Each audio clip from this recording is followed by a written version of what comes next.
Porque soy sobreviviente, porque lo viví en carne propia, pero sobre todo porque me hubiera gustado escuchar un podcast como el que yo tengo a mis 20 años, a mis 18 años, para entender que yo no era culpable, que yo no era un error, que yo merecía, que yo no era mala hija, que yo no estaba loca y que eso no estaba bien lo que yo estaba viviendo. Ese despertar de conciencia, esa integración de todo, te da alivio, pero es un duelo muy profundo porque te robaron tu infancia, Claro. te robaron tu adolescencia, te robaron tu juventud, parte de tu adultez, te robaron la posibilidad de relacionarte con cualquier otra persona desde un lugar sano. Miren, dejemos de romantizar el maltrato, dejemos de romantizar el trauma, el abuso. Ocúpense de ustedes, enfóquense en ustedes. Hoy, en MBT Podcast, tengo el placer de sentarme con Alicia Markowitz. Ella es la host del podcast Familias Horribles. Y tenemos una conversación muy profunda sobre dinámicas familiares, narcisismo, relaciones tóxicas. Y sin duda alguna puedo decir que es una conversación que he disfrutado muchísimo. Es una persona que admiro y que es un placer tenerla aquí en nuestro estudio de MBT Podcast. Espero que disfruten de este gran episodio y se suscriban. Gracias. Alicia Markowitz, qué placer tenerte en MBT Podcast. Ayudas a muchísimas personas con tu podcast de Familias Horribles y eres terapeuta y, mejor dicho, vamos hoy a explorar un poco de ti. Quiero saber por qué, de dónde nace toda esa inspiración para hablar de un tema tan pesado, tan complicado como es el narcisismo, como son las dinámicas familiares. ¿Qué te lleva a ese punto? Porque soy sobreviviente, porque lo viví en carne propia, pero sobre todo porque me hubiera gustado escuchar un podcast como el que yo tengo a mis 20 años, a mis 18 años, para entender que yo no era culpable, que yo no era un error, que yo merecía, que yo no era mala hija, que yo no estaba loca y que eso no estaba bien lo que yo estaba viviendo. Para entender tantas cosas que fui descubriendo a través de un proceso de sanación profundo de años con terapeutas expertos en trauma. Me costó muchos años. ¿Cuál fue ese trauma? Bueno, crecer en una familia, como yo llamo, horrible, como mi hija y yo llamamos, que las dos somos coanfitrionas del podcast. ¿Qué es una familia horrible? Bueno, una familia, vamos a empezar por qué es una familia. Ok. Una familia funcional.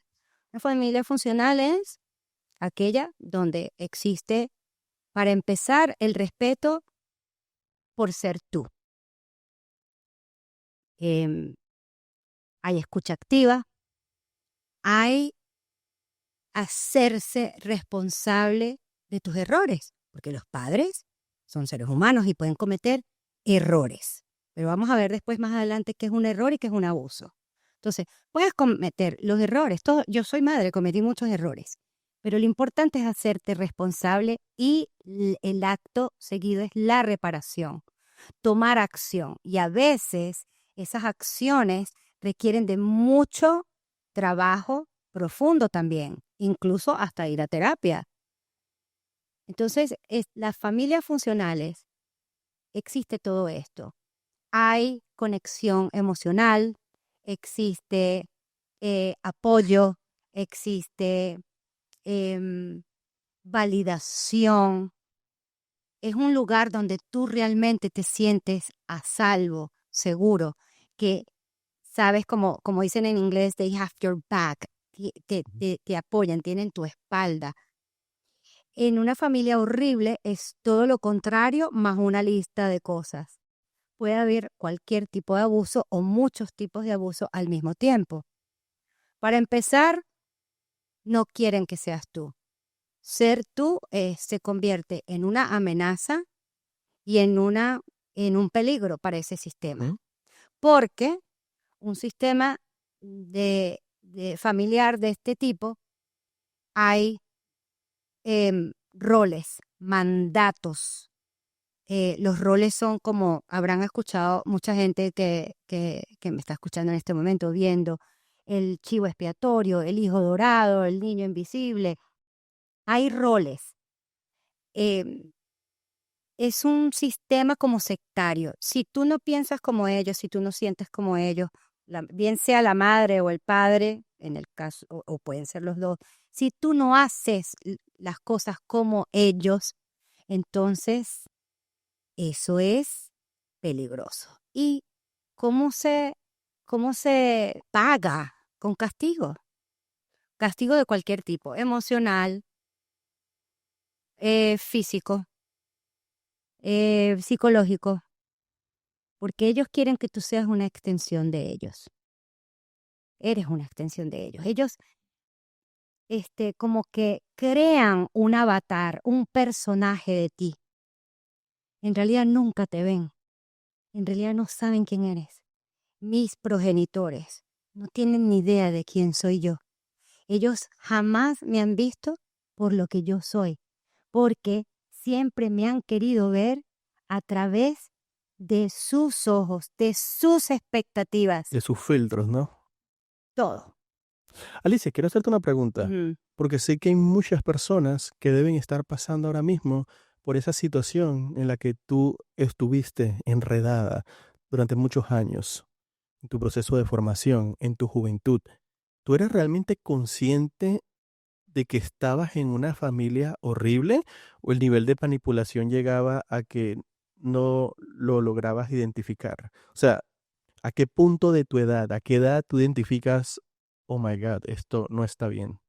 Muy buena pregunta, porque lo que sucede cuando eres un niño que, que nace en una familia de este tipo, donde uno de los cuidadores o los dos em, maltratan, abusan de esta manera, el niño se echa la culpa a sí mismo. Pero esto no es consciente. El sistema nervioso está diseñado para, una de las cosas más importantes es para mantenerte vivo.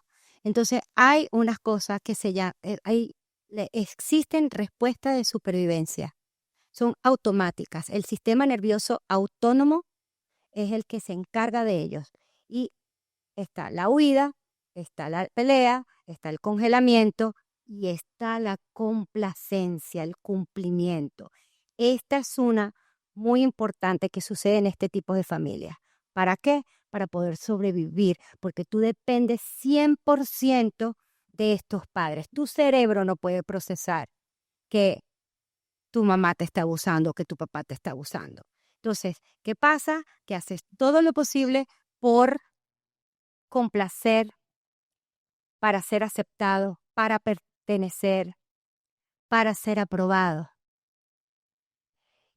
Y se siente mucha culpa porque la inducen, te la meten hasta en el tuétano. Y también ese sentido de vergüenza, porque, como decía Josh Connolly el otro día que tuve una conversación con él, la culpa es porque hiciste algo malo. Ellos te hacen sentir que hiciste algo malo, pero también te hacen sentir vergüenza, que es que eres mala. Entonces eso se vive y es muy confuso y entran otras cosas, como tú necesitas a tus padres, como sea. Y ahí no es todo malo todo el tiempo. Ujú. Hay momentos, por ejemplo, algo que a mí me encantaba en mi casa, que mis padres son muy inteligentes, son intelectuales. En mi casa había conversaciones profundas acerca de todo tipo de temas, de astronomía, de literatura, de arte, de historia universal. Ahí no había el small talk, que es que hablas de cualquier cosita, pendejadas por ahí. No, eran siempre conversaciones muy profundas.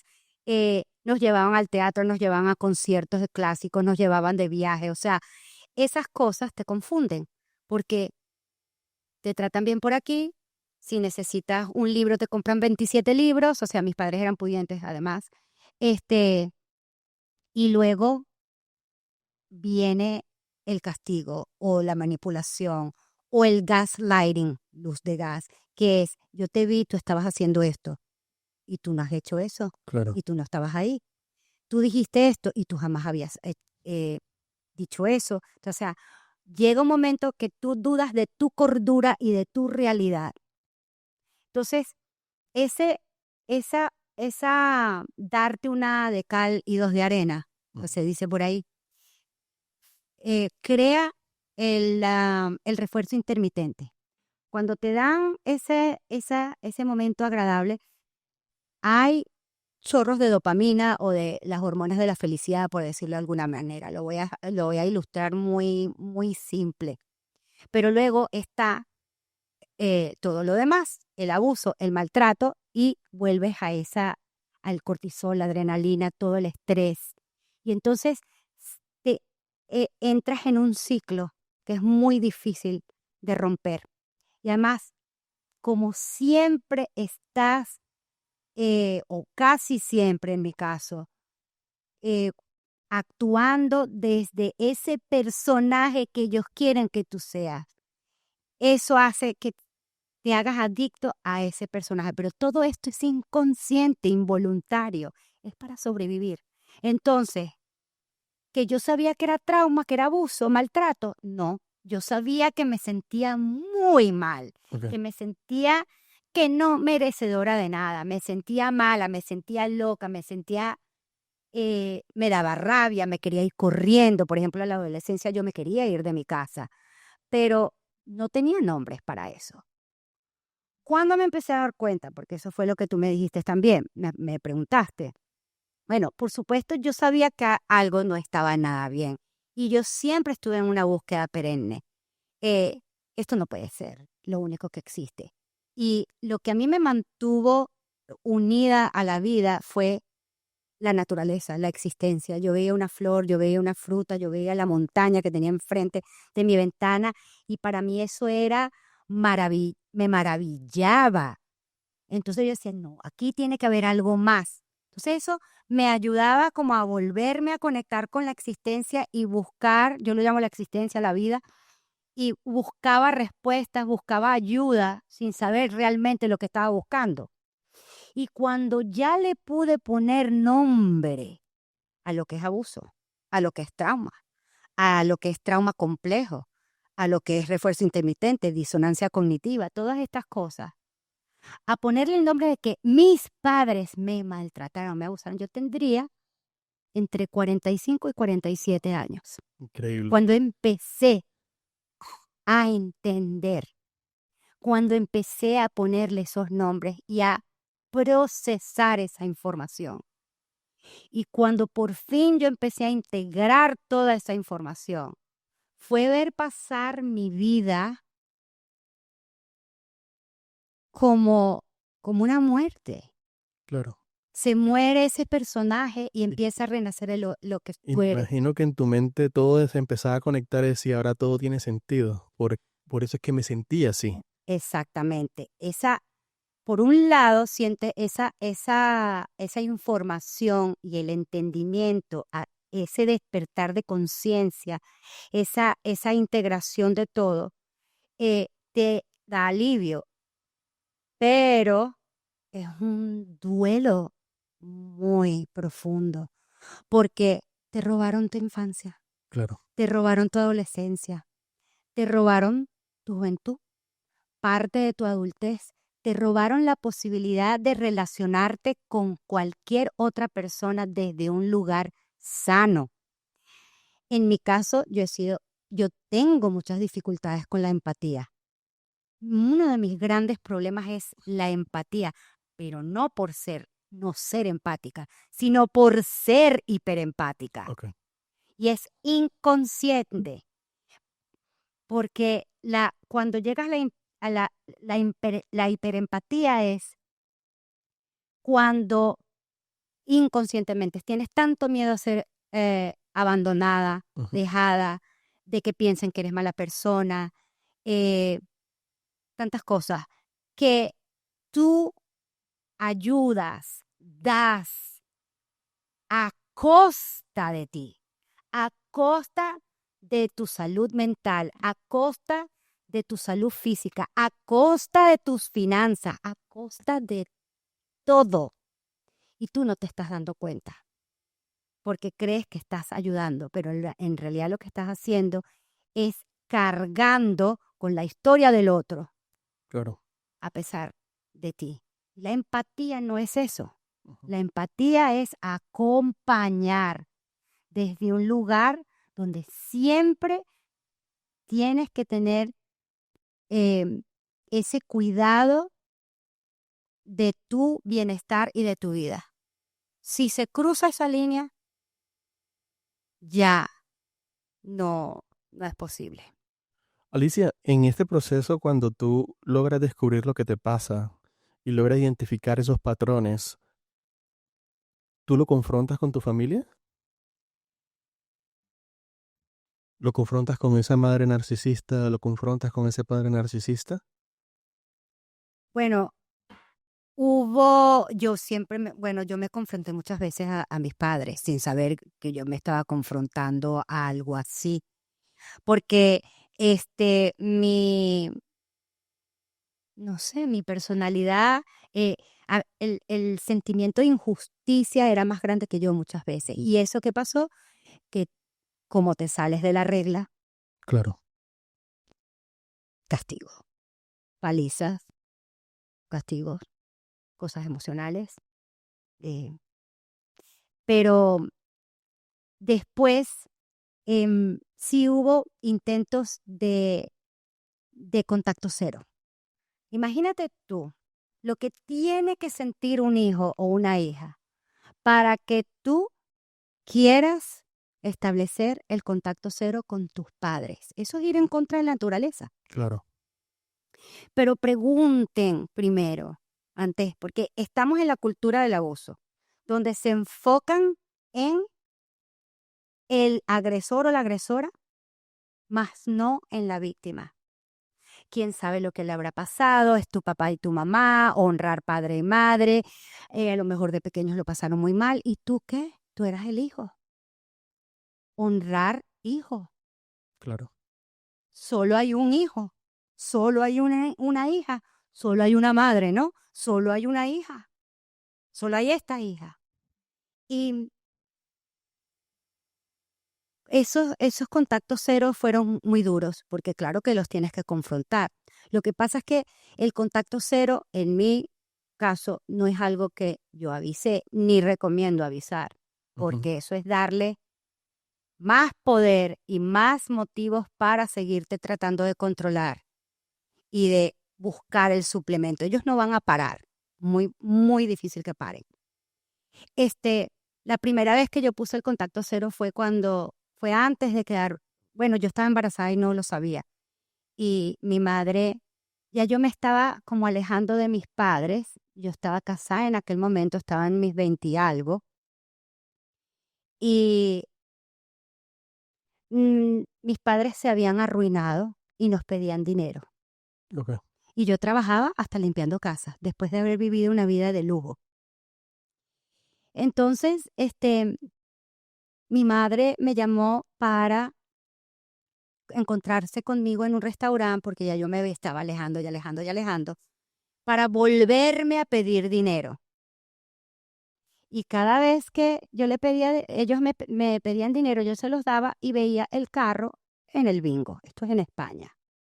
Entonces ese día yo le dije, mamá, yo esta vez no te puedo prestar dinero porque cada vez que te presto dinero vas al bingo. Y acto seguido, inmediatamente tú ponerle un límite a una persona de este tipo es meterte en camisa de 11 varas. a gritar en el restaurante. Entonces, como yo estaba muy cerca de mi casa, salí corriendo para irme para mi edificio. Mi mamá sale detrás con el carro y todo, se para enfrente del edificio. Yo tratando de abrir la puerta, como las películas. Ella entra conmigo al edificio. Yo vuelvo a tratar de abrir la otra puerta y me persigo por las escaleras, por el pasillo. Yo tratando de abrir la puerta de mi casa y ella logra entrar conmigo. Porque imagínate los nervios. Y me cayó a golpes, pero una cosa que no te puedes imaginar. Yo creía que me iba a matar. Qué locura. Y después de eso empezó a destrozar mi casa, a tirar todo al suelo. A las 2 semanas yo me entero que yo estaba embarazada. Wow. Y ahí, en ese día fue la primera vez que yo hice un contacto cero, porque es muy difícil. Tú siempre caes en esa disonancia cognitiva, en todas esas lealtades, en lo que dice la sociedad, porque tú no nada más eres el chivo expiatorio de tu casa, te conviertes en el chivo expiatorio de la sociedad que autoriza, que permite. Es tu papá, es tu mamá, Claro. ¿no? Si tú estás en un mercado y ves al tipo de la caja y le pega al muchachito de 10 años una cachetada, llamas a la policía. Pero si es su papá, Ujú. ¿quién mueve un dedo? ¿Alguien llama a la policía? Claro, es una ¿Alguien dinámica defiende a ese distinta. niño? Ah, eso está bien, eso es para que aprenda. No, eso es maltrato, eso es abuso de poder. Estás pegándole a un niño en un lugar público además. Qué vergüenza, qué humillación. Yo lo viví muchas veces. Ali, hoy en día la palabra narcisismo se ha vuelto de moda. Todo el mundo habla de narcisistas. Pero, ¿qué realmente es un narcisista? ¿Y cómo se vive eso dentro de una dinámica familiar narcisista? Me interesa mucho saber ese concepto para que muchas personas logren identificarlo. Sí, bueno, lo que pasa es que está mal empleada en muchas ocasiones. Ahora todo el mundo es un narcisista, pero no es que esté de moda, sino que está mal Está utilizado. mal aplicado. Sí, pero narcisistas siempre han existido, solo que ahora tenemos la información para poder identificar las características de esa persona. En el DSM-5 tiene 9 criterios, 9 categorías que para mí son o sea, la milésima parte de lo que una persona que tiene trastorno de personalidad narcisista. Eso lo tiene que diagnosticar un especialista. Pero ¿quién va a llevar a tu mamá narcisista a que le diagnostique? O sea, no. Entonces, más que el diagnóstico, Ricardo, te voy a decir, es que esto es muy importante. Quiero que la gente sepa lo siguiente, porque esto es lo que sucede. Como no sabes que está siendo abusada, como no sabes que es trauma, y ahora hay 40.000 palabras por ahí, tú esperas, de alguna manera, que esa persona que te está haciendo daño, que es tu papá o tu mamá o los dos, tengan un diagnóstico. Y realmente el diagnóstico no importa. Independientemente del diagnóstico, si una persona te maltrata de cualquier forma, es abuso. Entonces, una de las cosas que te puedo decir de lo que es un narcisista, de manera muy simple, una persona sin empatía. Ujú. ¿Mm? Es como te describí, es una persona generalmente grandiosa. Hay varios tipos, pero generalmente grandiosa. Este, todo es acerca de esa persona, son sus necesidades, son sus deseos y hace lo que sea para que el otro le dé ese suplemento. Establece roles en el hogar, como te dije antes. Tú eres esta, yo por ejemplo era el chivo expiatorio, mi hermano casi siempre fue, por lo menos de mi mamá, el hijo dorado, que es el perfecto, mira, puede hacer cualquier cosa que no sea adecuada e igualito es, Se la pasaban. sí, mi hermano, por ejemplo, la luz, el ser de luz, el pobrecito, o el que todo lo hace bien, o el que hay que... yo, que era una persona que toda la vida me había fajado, me había comprometido con mi proceso, con mi sanación, con trabajar, con superarme, yo era lo peor que existía. Entonces, muy importantes que carecen de empatía, les cuesta vincularse, no tienen la capacidad de vincularse. O sea, es complejo. ¿Y cuáles son esas dinámicas familiares? O sea, ¿qué tipo de actividades se presenta esto? ¿Es en el día a día? Sí, sí, sí, sí. Pero claro, tienen sus momentos. Yo te puedo hablar por mi experiencia. Eh, en mi casa, tú tenías que seguir por el camino. Ok. Aquí se hace lo que digo yo. Yo soy tu padre, yo soy tu madre. Tú me debes la vida. Mi papá me ha llegado a decir a mí que él me dio el ADN y que gracias a él por darme su ADN, yo tengo hija.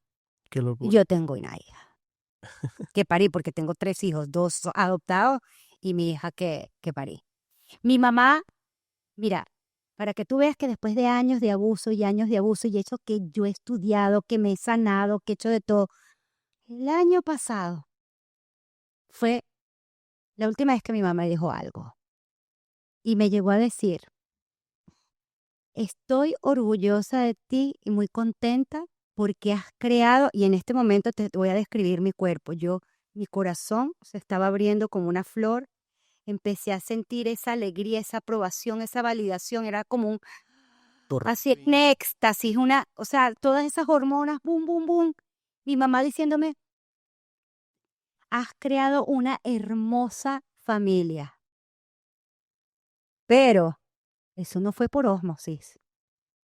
Eso fue a costa de yo morirme cada día. Wow. Y ahí, otra vez, pum, una de cal y otra de arena. Pero yo recuerdo cómo mi cuerpo se estaba sintiendo. Y después el golpe directo al cemento cuando ella terminó esa frase. El año pasado fue mi cuarto y definitivo intento de contacto cero. Y es la primera vez que logré hacerlo sin el sentimiento de culpa. Qué bueno. ¿Ellos viven en Estados Unidos? No, ellos viven en España. Toda mi familia vive en España. Creo que eso ayuda mucho.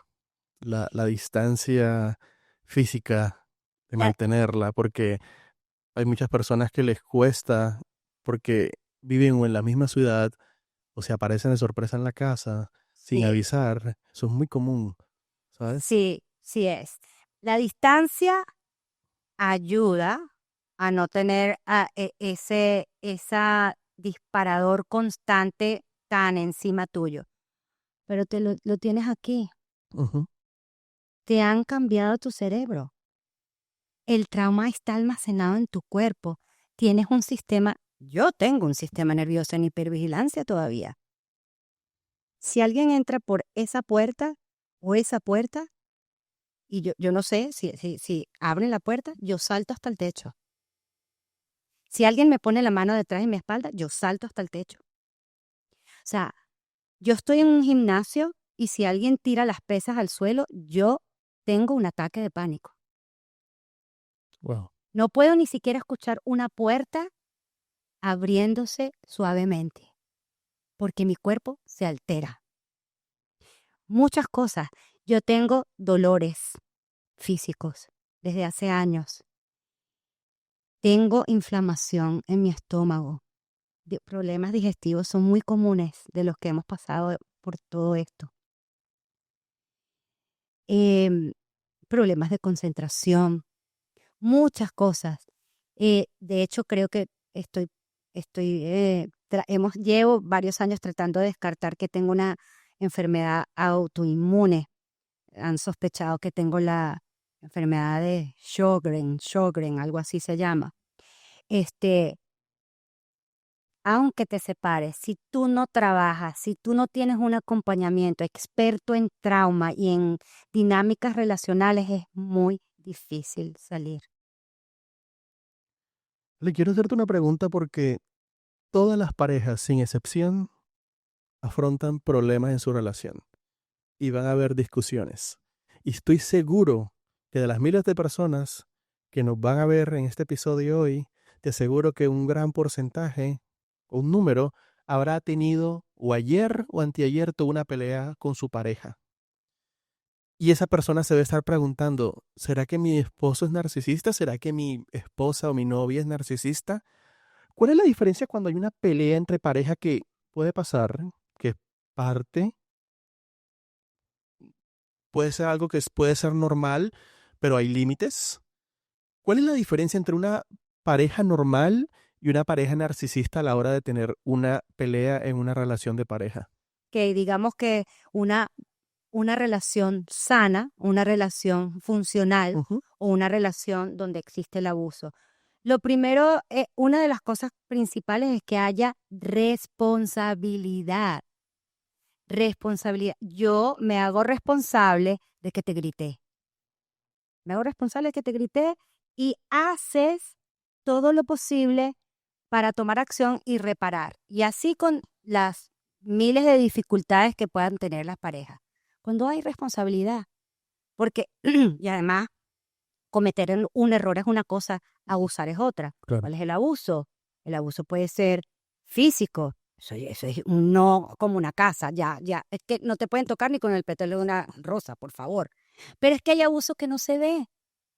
Y en la pareja puede ser alguien que te está invalidando, que te está eh, haciendo luz de gas, Ujú. haciendo sentir, mira, si tú te encuentras en una situación recordando esa pelea y la otra pelea y la otra pelea y la repasas y la replicas en tu mente una y otra vez para buscar si dijiste algo mal, si bajaste o subiste la voz, si es verdad.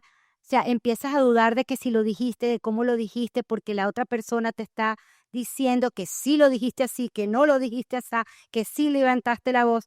Si tú te encuentras en esa situación una y otra vez, cuidado, eso es una bandera roja enorme, porque eso es luz de gas. Te están volteando la tortilla constantemente. Eso es muy peligroso. Entonces, en una familia, en una pareja funcional, claro que va a haber dificultades y va a haber temporadas donde duele, donde cuesta, pero si se toma responsabilidad, eso sale adelante. Ahora, ¿el narcisista se disculpa? Jamás, Dios Ok. mío, eso ni lo sueñes. Y si lo llegara a hacer, es parte de su Es su estrategia. estrategia para llegar a lo que quiere. Parte de su estrategia. Y eso es algo, eso es bueno que lo hayas preguntado, porque mucha gente confunde Ujú. que, ay, hoy, él tiene su parte buena, ella tiene su parte buena, no es parte de lo mismo, es una de cal y dos de arena. Una para mantenerte en ese ciclo. Te sueltan, te agarran, te controlan.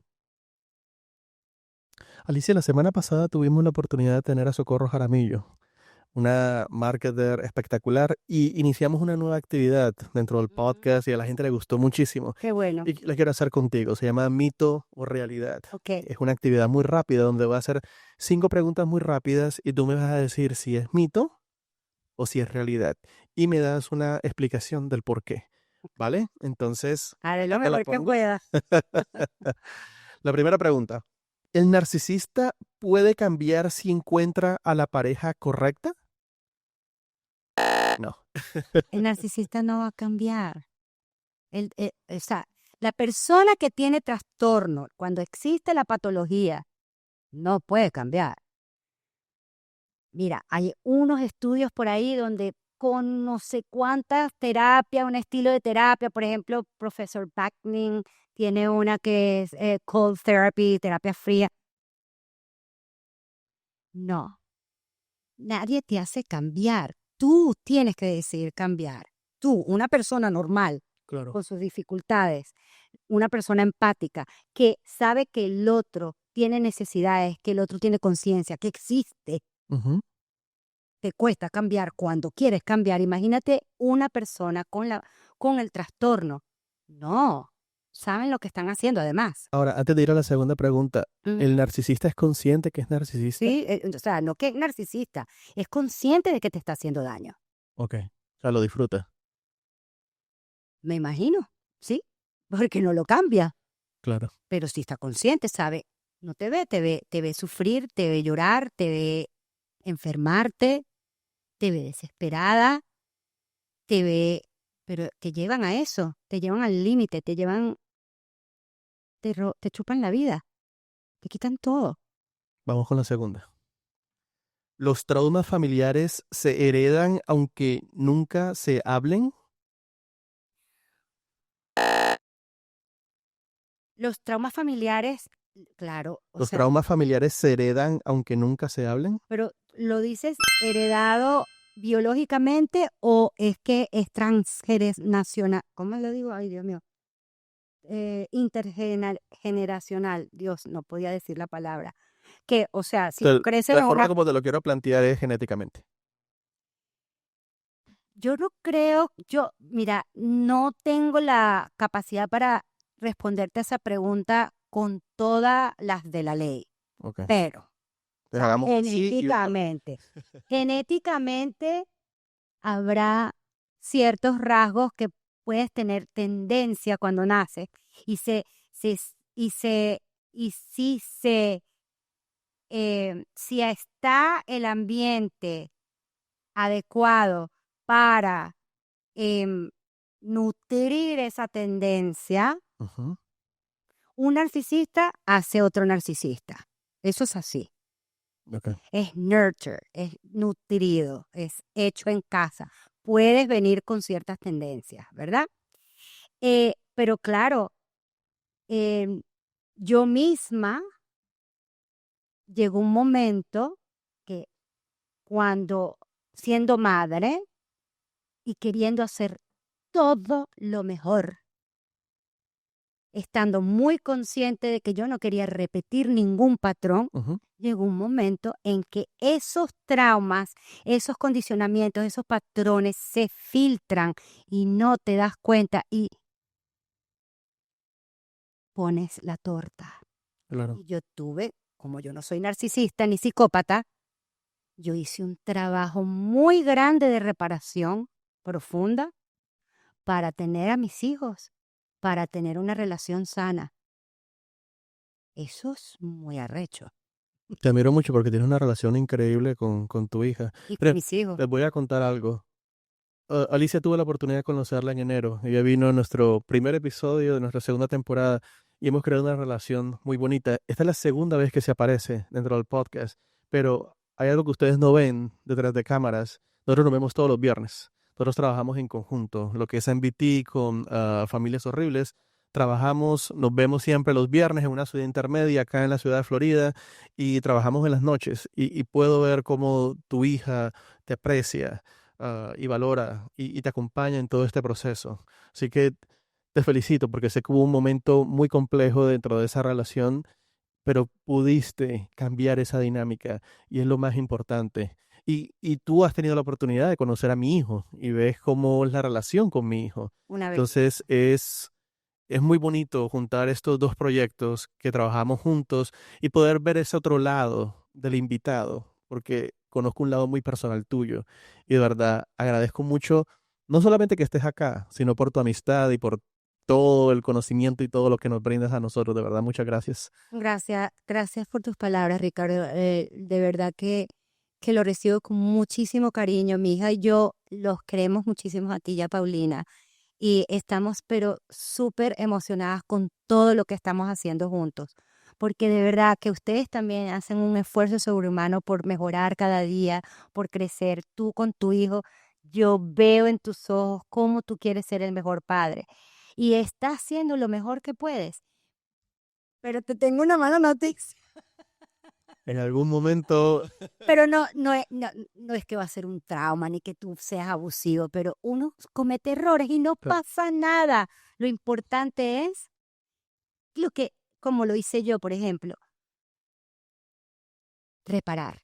Y ese niño o esos hijos que tienen padres que pueden reparar, ¿qué pasa? Que vuelven a ti, que si a ellos les pasa algo o tienen un problema y te llaman por teléfono, eso quiere decir que lo has hecho muy bien. así es. Mira cómo vamos a hilar ese tema con la tercera pregunta. Ok. Con el tiempo, ¿el trauma de infancia se supera solo sin necesidad de trabajar en él? Jamás. No, imposible. Porque, como te digo, el trauma es una herida. De hecho, significa herida. Esa palabra viene del griego.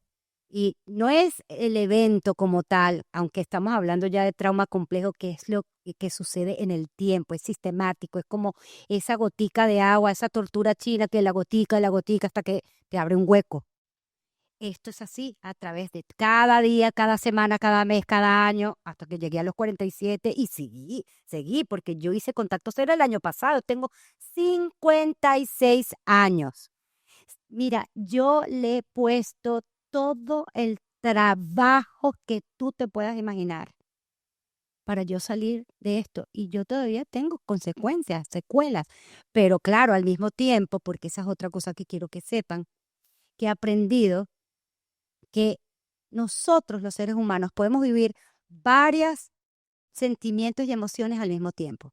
Aunque yo tenga todavía secuelas, aunque tenga mis puntadas de dolor, yo a la vez soy una persona feliz, que vive en paz. Tengo un esposo maravilloso, tengo 3 hijos con los que tengo una relación maravillosa, con mi hija y además es mi socia.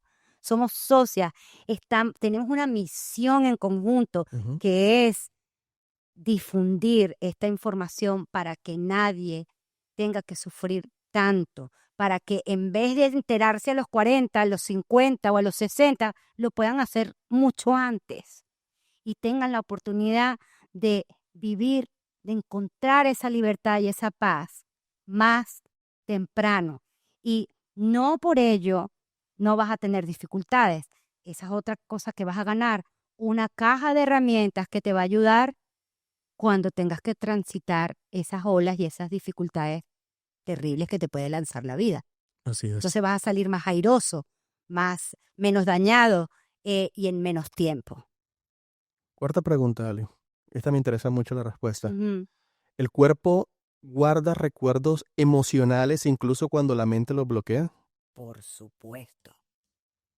Bueno, no sé si seguimos con esto, pero sí. Sí.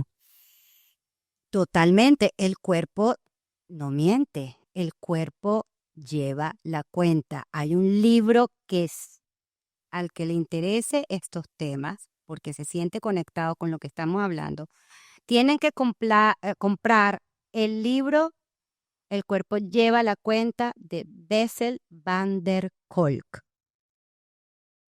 The Body Keeps a Score, así se llama. Todo este trauma que te estoy diciendo, o sea, lo que te estaba tratando de explicar antes, que el trauma es una herida y esa herida está en tu cuerpo. El trauma es lo que ese evento o ese trauma sistemático, ese abuso sistemático produce dentro de ti, esa herida. Y eso se lleva, eso es como tener aquí una herida, y entonces tú lo que haces es que la tapas así. Eso se te va a seguir infectando hasta que se te cae el brazo. Eso es lo mismo con el trauma. Si no se hace un trabajo profundo, va a salir por algún lado. Y, por ejemplo, hasta cáncer te puede dar. Así es. Vamos con la última, ¿vale? ¿Poner límite en una familia disfuncional es un acto de egoísmo? Absolutamente no.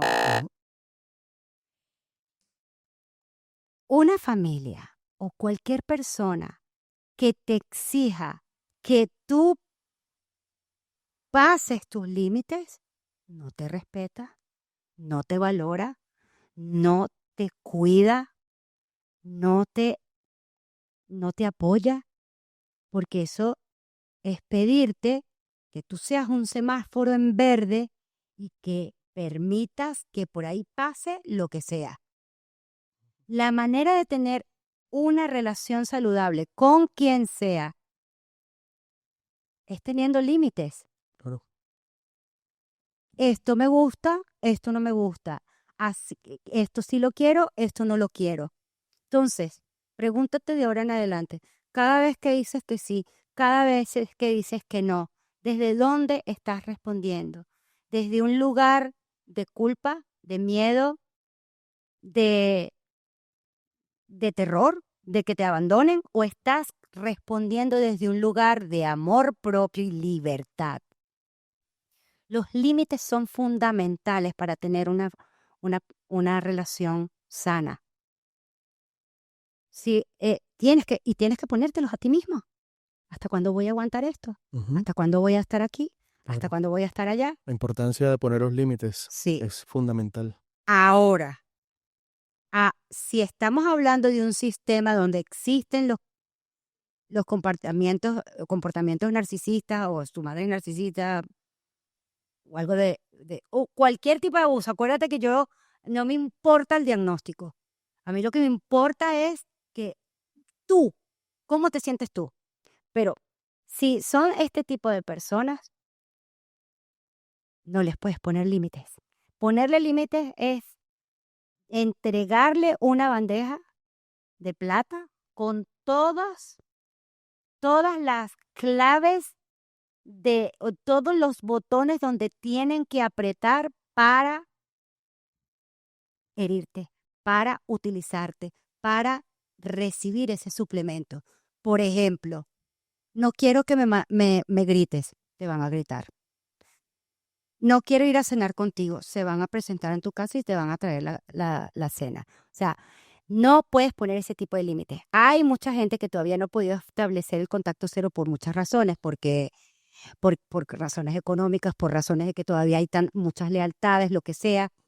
Y lo que puedes poner son límites internos. Por ejemplo, la Navidad. Ir a la bendita cena, a encontrarte con la suegra narcisista, el otro, el abusador, el agresor, la agresora. Tu límite interno va a ser, ok, yo voy a ir a esa cena porque tengo que ir por la razón que sea, por favor, ni vayas. Y voy a quedarme 2 horas. A las 2 horas, ya lista, desde la puerta, ya casi cerrándola, te despides y te vas. Límites internos, eso es un ejemplo. Gracias por compartir este primer tramo sobre narcisismo. Quiero decirte que cuando tuvimos nuestra conversación en ese episodio 15, me interesé mucho por este tema.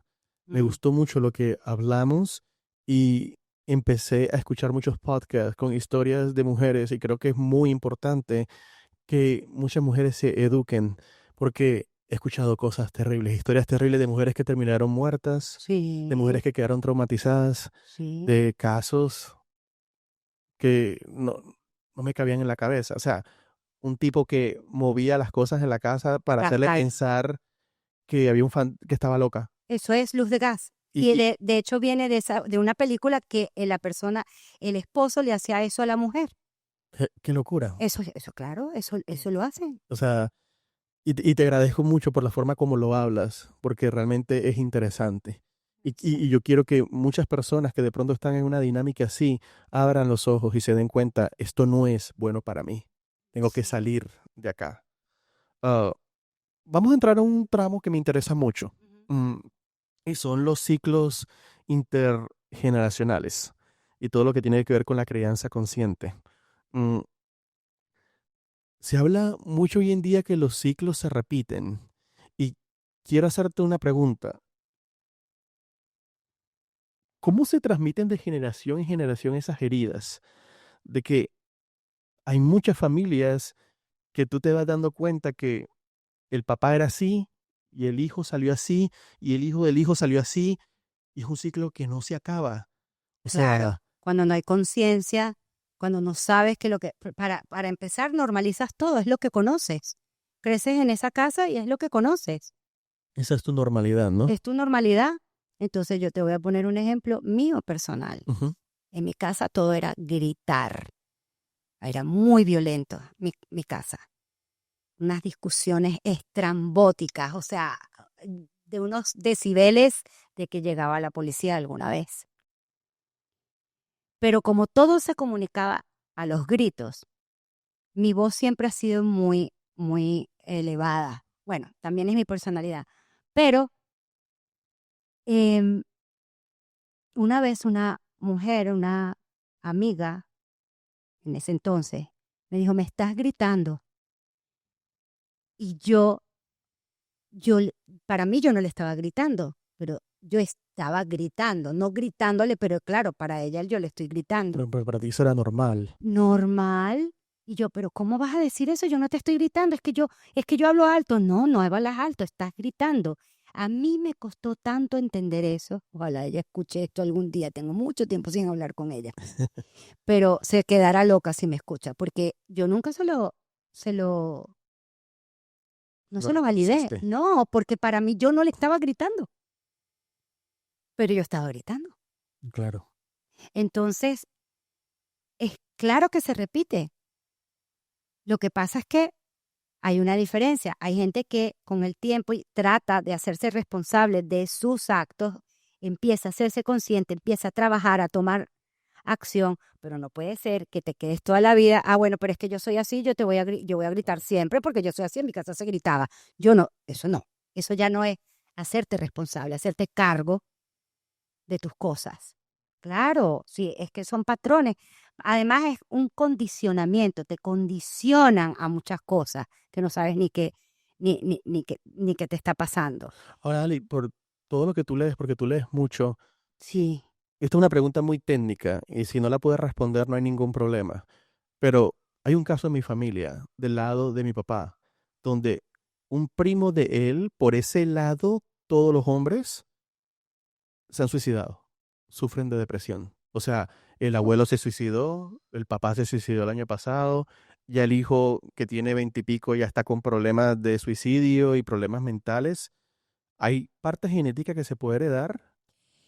yo no sé mucho sobre el suicidio y me gustaría indagar mucho más en eso porque cuando hay abuso también hay muchos, yo no quería vivir en algún momento. Yo no sé si haya un componente genético, pero lo que sí te puedo decir es que el abuso puede causar que tú no quieras estar. Y a lo mejor hay un abuso. Acuérdate que esto es romper el silencio. Ujú, A lo mejor hay un abuso que se está propagando o sea, que va de generación en generación, porque eso lo he visto mucho en mis consultantes, en mis seguidores que me mandan historias de historias. Podría suceder eso. Ahí habría que romper alguna cadena, habría que indagar qué es lo que está pasando. Ahora, eh, técnicamente, neurobiológicamente, yo no tengo ujú. los estudios para responderte si es quererte quitar la vida sea heredado. Sí, es un tema bien curioso, Ujú. lo que es, lo que es la depresión, ¿sabes? Sí, a mí me llama la atención por el lado del abuso, que yo sé que se repite y se repite y se repite porque se encubre. Ujú, Y las principales encubridoras de los abusos, especialmente sexuales, ujú, son las mujeres. La sí, tía, la abuela, la mamá, la hermana, la suegra, encubren. Entonces, este, y la mayoría de los abusos sexuales, el 90% ocurren en la casa, por un ujú, primo, por el tío, por el abuelo, o mujeres también. claro. ¿Qué papel dentro de todo esto juega la crianza consciente? ¿Y qué es la crianza consciente? Bueno, mira, yo no soy experta en la crianza consciente, pero yo creo que informarse. Los padres nos tenemos que informar. Hoy en día No hay excusa. no hay excusa para no informarte, por favor, para tú entender. Primero, tú tienes que ocuparte de ti, de ver dónde tienes que crecer, qué Ujú, tienes que reparar. Tienes que ir a terapia o hacer algo que te haga ver qué pasa. Porque si tú no sanas tus patrones, tus reacciones, todo lo que te haya pasado a ti, que muchos creemos, yo tuve una vida normal, a mí no me pasó nada, a mí nunca me pegaron. Generalmente los que dicen eso es que algo pasó, porque el abuso puede ser muy sutil y e imperceptible, que no sea obvio. Entonces, revisar, ir a hacerte tu chequeíto y leer y buscar fuentes confiables sobre la crianza. deja que tu hijo sea. Tienes que, o sea, tu hijo no es una extensión tuya. Ujú. Eso es lo que a muchos padres les cuesta no Sí, reconocer. exacto, Ponen su sueño frustrado de lo que no lograron, él lo va a hacer. Entonces le exactamente. ponen una No, responsabilidad que no tiene ningún sentido. tú no eres dueño ni dueña de ese hijo. Tú tienes la responsabilidad de hacer de esa persona un ser independiente, con amor propio, con su propia identidad, con sentido de merecimiento, con que sepa poner límites, que, que se encuentre, que explore, que curiosee, que ya estás ahí para apoyarlo. Así Que, es. exacto. Lo mejor que le puedes dar a tu hijo es que lo dejes ser, o tu hija, ser quien quieren ser. Eso es lo que nos roban. Ujú. Alicia, tú trabajas desde la terapia somática y quiero preguntarte, ¿por qué el cuerpo guarda dentro de sí todos estos traumas? ¿Por qué guardamos todo eso y se interioriza y nos termina afectando de otras formas? Que a veces, muchas veces ni entendemos, ¿no? Que ando enfermo de esto y me da esto, y es que estamos, es como oprimiendo muchas cosas que nos pasaron. Es que no lo oprimes tú. En una familia de este tipo donde existe el abuso, ¿tú tienes derecho a expresar tu rabia? Ujú, No. Entonces, la rabia es, por ejemplo, es una respuesta de supervivencia. Yo lo llamo la alarma de tu, de tu cuerpo. ujú, Bueno, la amígdala es la alarmita, pero la rabia dice, aquí no entres, a mí no me hagas eso. Necesitas la rabia, eso es una rabia sana. Pero en una familia de este tipo, tú no tienes derecho a tener rabia. Entonces, ¿qué pasa? Que la respuesta de supervivencia, toda esa energía no sale, no se completa esa respuesta, se queda acumulada dentro de tu cuerpo y no puedes expresar tu rabia. Y tienes rabia cada día, cada semana, cada mes, por ejemplo. ujú. Eso es una.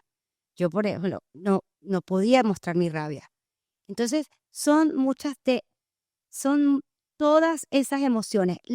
Otra cosa que sucede es que como estás en estado de alerta constantemente, entonces eso produce el estado de hipervigilancia.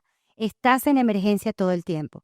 Imagínate, este es el cerebro. Ujú, Esta es la corteza prefrontal. Cuando nosotros estamos aquí, somos capaces de crear, somos capaces de resolver una conversación difícil, nos sentimos a salvo, nos conectamos, pero en el momento en que el cerebro percibe un peligro, esto se dispara. Y entonces entramos en el cerebro emocional, límbico. Y aquí estamos en emergencia. Imagínate que estás en un edificio en llamas, entonces tu cuerpo se empieza a preparar para salir corriendo, la sangre va a las extremidades. No es el momento para escribirle un email a tu jefe. claro. No puedes crear, es emergencia. Cuando vives en una familia de este tipo, tú estás todo el tiempo así, te quedas trabado allí porque es como que te aparece un tigre y entonces luchas, lo matas o sales corriendo, subes al árbol y cuando se va el tigre, se pasa y esto, pum, va. Ujú. Pero cuando tienes un sistema nervioso en hipervigilancia, Está todo el vas tiempo. a ver tigres en todas partes y no los hay, Claro. no los hay. Y eso me pasó a mí, eso me pasó a mí. Yo, por supuesto, me divorcié de una persona abusadora, abuso doméstico. Yo fui, eh, viví mucha violencia de parte del padre biológico de mi hija, al mismo tiempo sufriendo del abuso de mis padres. Y muchos años después me casé con este hombre que mencioné antes, que en relación sufres y eres abusada y te puedes traumatizar, pero en relación se sana. Pero cuando yo me casé con él, yo tenía muchísimo miedo y no me daba cuenta. Entonces yo no tenía que... Estás en modo preventivo todo Sí, el tiempo con sí, él. sí, Porque yo lo sí, conozco y sí, una persona maravillosa. sí, sí. Entonces, yo me caso, claro, a mí nunca me habían cuidado. Primera vez que me cuidan, tengo casa, voy a criar a mis 3 hijos. Habíamos decidido que yo no iba a trabajar, cuando en la vida yo había trabajado desde los 16 años. Y la primera vez que él se va para un viaje de negocio, muy reciente al casarnos, yo me puse a revisar todo su email, porque él lo dejaba abierto y me decía, a mí no me importa esa broma, tú velo si quieres. Le revisé la oficina entera en la casa, todo el Él sabe de esto. Él no habla claro, español. no, claro que se lo conté, ¿cómo se llama? El escritorio, buscando una prueba de que era imposible que yo tuviera una vida tan hermosa. Yo no sabía que era ser feliz. Ujú. Yo no sabía que era vivir. ¿Por qué? Porque yo siempre había sobrevivido. Siempre. Y me di cuenta de que estaba buscando el conflicto, porque como no había nada que preocuparme, Claro. no había ningún tipo de conflicto, tu sistema nervioso no lo procesa porque está atrapado en la hipervigilancia. Entonces tienes que generarlo de alguna manera. Y ya yo estaba ahí buscando cualquier cosa que que me diera la razón de que era imposible que eso fuera tan maravilloso. ¿Cuáles son esas señales que una persona necesita saber para empezar un proceso de sanación profundo? O sea, una persona que está herida y que no es consciente de todo ese peso y esa basura que ha cargado por años. ¿Cuáles son esos síntomas que te van a indicar, oye, necesitas cambiar esto porque no podemos seguir así? Bueno, tú mismo lo estás describiendo. Si tú te sientes mal, que no disfrutas la mayor parte del tiempo, que tienes relaciones con personas, pueden ser familiares, pueden ser padres, pueden ser pareja, que la mayoría del tiempo no te hacen sentirte en calma, en paz, no te hacen sentir en un lugar a salvo. Mira, hay un ejercicio que está inspirado en Brené Brown, que es las canicas. Imagínate un frasco. Entonces, cada vez que metes una canica ahí dentro, es porque esa persona fue recíproca, esa persona te hizo sentir paz, esa persona te hizo sentir a salvo, esa persona te apoya, sea tu mamá, sea quien sea.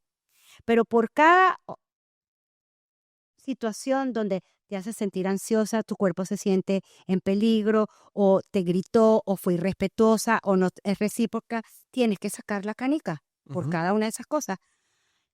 Si tú piensas en tu madre, ¿cuántas canicas tiene ese frasco? Si tú piensas en tu pareja, ¿cuántas canicas tiene ese frasco? A lo mejor no tiene ninguna. Claro. Ahí hay muchas señales. Pero hay algo muy importante. También tienes que querer, porque el proceso de sanación Ujú. duele, duele. Lo Así digo es. duro, duele, es difícil, es trabajo y dura tiempo. Todas esas cosas que vendes por ahí, te quito el trauma en 8 semanas, eso es pura charlatanería, por favor. Otra cosa, tú no elegiste a tus padres, Claro. por favor. Tú no, para venir, esas personas que creen que uno viene aquí con un propósito y que vas que eso que elegiste antes de nacer es para crecer y evolucionar. ¿De dónde acá uno crece, evoluciona y mejora a punta de abuso? Ujú. Quiero hacerte una pregunta. Sí, No estaba dentro de mi script, no importa. pero vi un podcast muy loco, ¿sabes? Y lo escuché y dije, what the fuck. What was that? ¿Qué era? Hablaban sobre las constelaciones. No. Me interesa saber tu punto de vista acerca de eso. Y si puedes dar un contexto sobre qué son las constelaciones. Te voy a ser honesto, al minuto 15, 20 lo paré, dije, esto está muy loco. No, Pero, no, las constelaciones familiares para empezar, fue un tal Hellinger que era un sacerdote. Ay, no, eso no tiene base pero científica. ¿de qué se trata?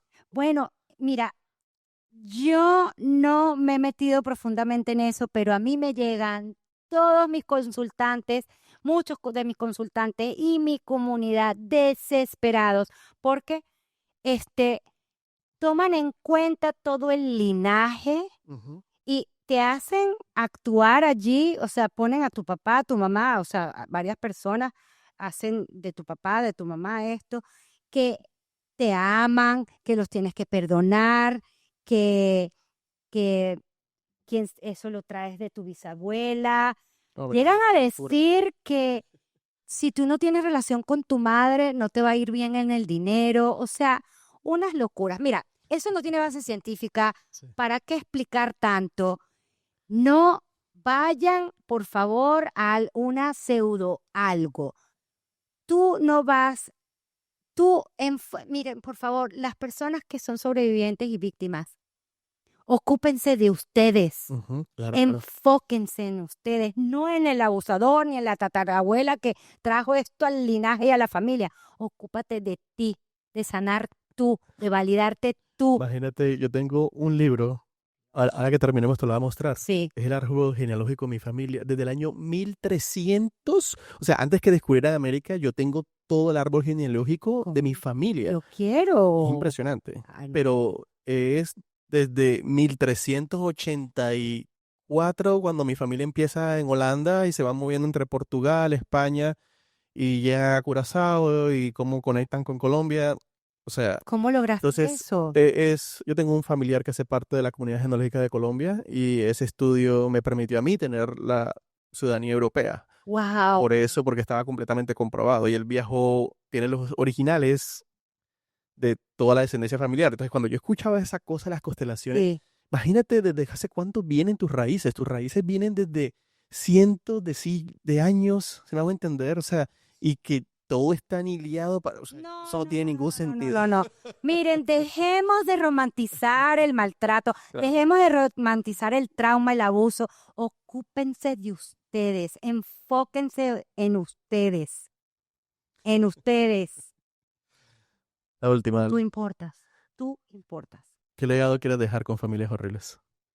Dios mío, ¿Por qué familias horribles? Porque yo sé que hay mucho trabajo es detrás. mucho trabajo y es muy duro porque Es un tema complejo. es un tema que te dispara una y otra vez. Pero yo estoy dispuesta a hacerlo porque yo quiero dejar una biblioteca virtual con toda la información que exista lo más responsablemente posible para que las personas no, o sea, no pasen por lo que yo pasé o se den cuenta a tiempo o mucho antes. Es lo que yo hubiera querido tener cuando yo tenía, ojalá alguien cuando yo tenía 15 años me hubiera dicho algo de esto para yo no sentir que me moría, para yo no querer desaparecer y tirarme y estrellarme contra la, las ganas que yo tenía de estrellarme de la puerta de vidrio de mi ducha. ¿Cuántas veces no me pasó eso por la cabeza? ¿Cuántas veces no me encerré en ese baño a hacerme daño, a golpearme a mí misma? Porque el dolor que yo vivía era tan grande que al yo golpearme me ayudaba a no sentir el dolor verdadero. Gracias por lo que haces, porque sé que no es un trabajo fácil, No. psicológicamente bastante pesado. Y yo te lo Sí, decía a ti, los dos hacemos podcasts, sí, pero el tuyo es bastante fuerte. muy Pero difícil. es un trabajo increíble el que haces, de verdad. Mira que curiosamente cuando empezamos a hacer todas estas actividades, en el episodio pasado, la gente mandaba las preguntas de audio y se presentaban. Pero ante este tema tan complicado nos mandaron mensajes anónimos. Hemos seleccionado 2 audios, Ok, ninguno se presenta, pero tienen preguntas y quiero que las claro, escuches y les respondamos a nuestra por audiencia, supuesto. ¿vale? Vamos con la Y los primera. entiendo, Así los es, valido, completamente. pero yo les creo. Yo crecí en una familia donde siempre hubo manipulación y mucho silencio. Y aunque ya soy adulto, todavía me cuesta poner límites sin sentirme culpable. Mi pregunta es, ¿cómo puedo empezar a sanar esa culpa cada vez que trato de decir no y cuidar de mí mismo? Sí, lo siento mucho, te creo, te valido, te entiendo. La culpa es una táctica de manipulación por excelencia.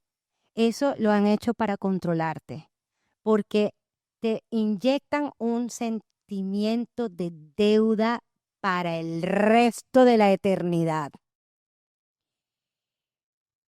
Te aconsejo que hagas la lista de los horrores, así se le llama. Y es una recolección de hechos de tu vida, de todo lo que te ha pasado con esas personas a las que no les puedes poner límites. Me gritó, me pegó, me abusó, lo que tú quieras poner ahí, una recolección de hechos. Duele hacer esa lista, cuesta, a lo mejor no la puedes hacer en un día, a lo mejor necesitas semanas para irte recordando y agregando.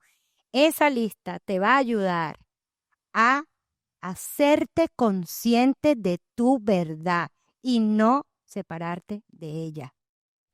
A aumentar la empatía por ti misma y a reducir la empatía por el que no se lo merece o la que no se lo merece. Es un trabajo de práctica constante. Empieza pequeñito, por pequeños pasos. Imagínate que tú quieres llegar de A la Z. Vas a ir de milímetro en milímetro hasta llegar a la Z. Por ejemplo, un no a la semana. Ese no a la semana te va a hacer sentir muy incómoda, pero vas a estar dispuesta a sentir esa incomodidad porque tienes el derecho de preservar tu vida y tu bienestar. Tienes el derecho de decir no. Acuérdate lo que dije antes. ¿Desde dónde estás diciendo que no? ¿Desde la culpa o desde la libertad? Entonces, tienes que trabajar poco a poco, practicar eso. Vas a sentirte incómoda hasta que ya ese un no a la semana ya te sientas mejor. Entonces van a ser 2 no a la semana. Esto es un ejemplo, pero así con todo. Gracias por tu confianza y por la pregunta. Gracias a ti. Vamos con la segunda y última. Un padre muy narcisista y ahora me da miedo repetir sus comportamientos con mis propios hijos. ¿Qué puedo hacer para romper ese ciclo y convertirme en un papá diferente? ¿Ya lo estás haciendo? ¿Ya? Porque estás haciendo la pregunta. Claro, ser No consciente, sabemos ¿no? si tu papá es narcisista o no, no está diagnosticado, pero evidentemente es una persona que te ha hecho mucho daño. Por eso temes repetir. Pero el hecho de que tú te estés cuestionando, el hecho de que tú estés tratando de hacer esta pregunta, ya dice mucho de ti. Estás buscando la manera de no repetir y estoy seguro que no repetirás muchas de las cosas, pero yo te aconsejo que siempre eh, que vayas a una persona experta en trauma y dinámicas relacionales.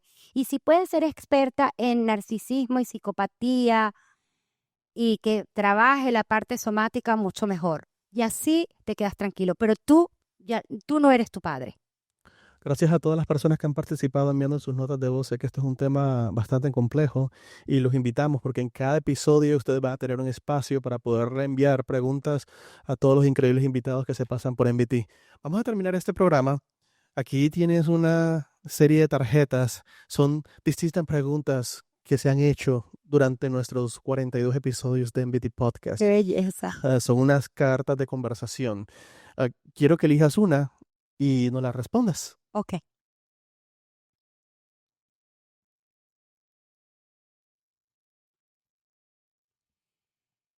¿Qué consejo le darías a tu yo de 15 años? Uy, Ni mandada será. pobrecita, de verdad. Que siga adelante, que siga siendo ella, que siga aferrada a la vida. Como yo lo hice, es que vas a llegar, que no eres mala, que no estás loca,